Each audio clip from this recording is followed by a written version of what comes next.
तो हेलो दोस्तों, स्वागत करता हूँ एक बार फिर से हमारे एक नए वीडियो में। तो दोस्तों आज फिर से हम एक नई कहानी के साथ आए हैं। आखिर क्या होता है, अकाल मृत्यु के बाद आदमी की आत्मा कहाँ पर जाती है? तो दोस्तों गरुड़ पुराण के अनुसार हम समझेंगे मित्रों, धरती पर जिस प्राणी ने भी जन्म लिया है उसकी मृत्यु तय है। यह ऐसा एक सच है जिसे बदला नहीं जा सकता। परंतु क्या मरने के बाद हर किसी को मोक्ष मिलता है? इसका सीधा उत्तर है नहीं। इसमें से कुछ ऐसे भी होते हैं जिनकी आत्मा सदियों तक पृथ्वी लोक में ही रह जाती है। इसका कारण है कि उसकी अकाल मृत्यु।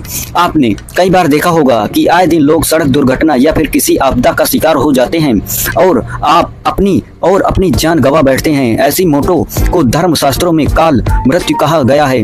काल मृत्यु वह स्थिति है जब शरीर नष्ट हो जाता है लेकिन आत्मा संचार में ही बनी रह जाती है। लेकिन सवाल यह उठता है कि आखिर ऐसा क्यों होता है? काल मृत्यु के पीछे का क्या कारण हो सकता है और उसके बाद आत्मा का क्या होता है? आज के इस प्रस्तुति में हम इसी के बड़े विस्तार में समझेंगे। हम जानेंगे कि काल मृत्यु क्यों होती है, काल मृत्यु के बाद उस आत्मा का क्या होता है, काल मृत्यु कैसे होती है, काल मृत्यु से बचने का मंत्र क्या है, आत्महत्या को पाप क्यों माना गया है।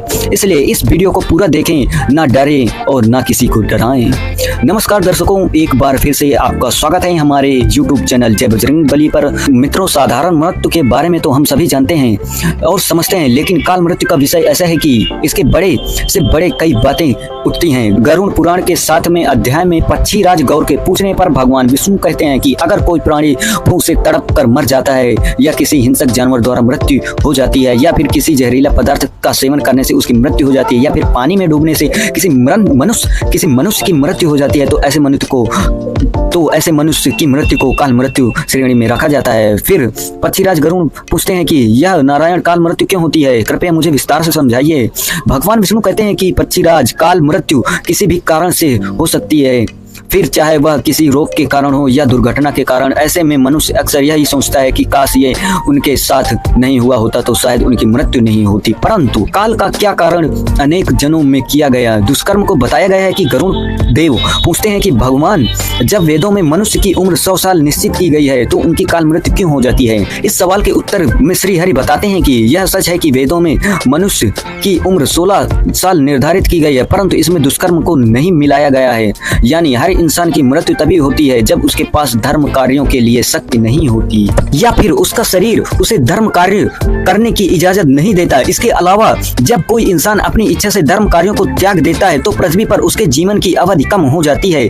देखा जाए तो हर इंसान का कर्म ही उसका धर्म होता है। मनुष्य की मृत्यु कब होती है? जब उसके पास अपने इन कर्मों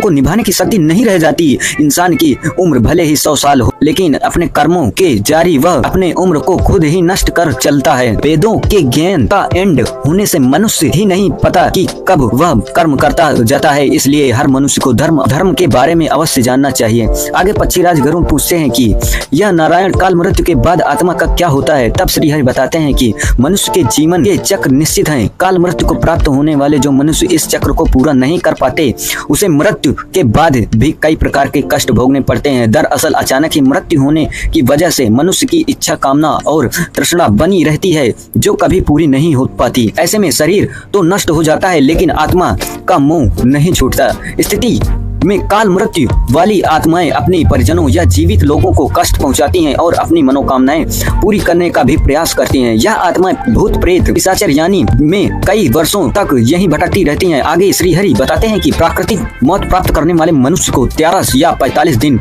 में दूसरा शरीर प्राप्त हो जाता है। वह आत्मा प्रेत से मुक्त होकर अपने कर्म तथा अगले जन्म के लिए यमलोक पहुँच जाती है। जबकि काल मृत्यु में व्यक्ति भूत प्रेत पिशाचर राक्षस बेताल और छत्रपति यानी के भट्ट राहत में उसकी आत्मा को आसानी से शांति नहीं मिलती। फिर आगे पक्षीराज को श्री हरि बताते हैं कि काल मृत्यु में आत्मा को सबसे पहले निकले दर्ज पर रखा जाता है। आत्महत्या करना सबसे बड़ा पाप है। आत्महत्या ईश्वर का निराधार और अपमान है। आत्महत्या करने वाले मनुष्य की आत्मा पृथ्वी लोक पर तब तक भटकती रहती है जब तक कि वह प्रकृति द्वारा निर्धारित अपने जीवन चक्र को पूरा नहीं कर लेती। आत्महत्या को न ही नरक लोक में जगह मिलती है और न ही स्वर्ग लोक में। आत्महत्या करने वाले आत्महत्या करने के बाद भी सबसे कष्टदायक स्थिति से गुजरना पड़ता है।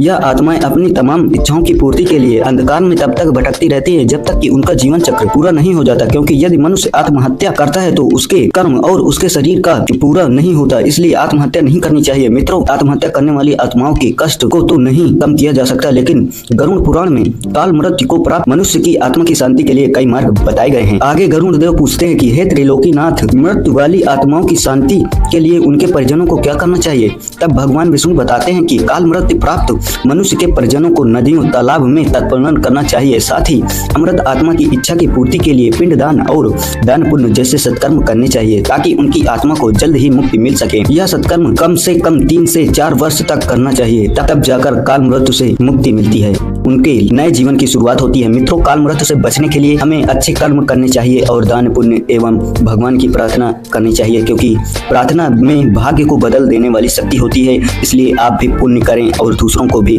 इसके बारे में बताएं। मित्रों, उम्मीद करता हूँ कि आज की वीडियो हमारी आपको पसंद आई हो।